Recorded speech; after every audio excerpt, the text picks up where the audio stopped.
However, those that human rights in the UDHR that attained use cogents or CIL status would already bind states.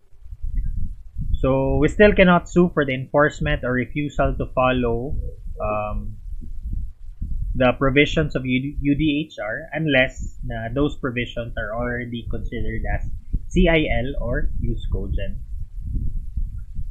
Yeah. So the UDHR only guides states on how to act, and they are not necessarily binding. Yes. What else? There are three generations or categories of human rights under the UDHR.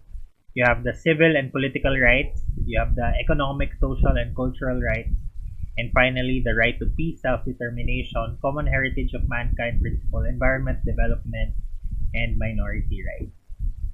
Yun, just an important part of human rights law is international environmental law. No? So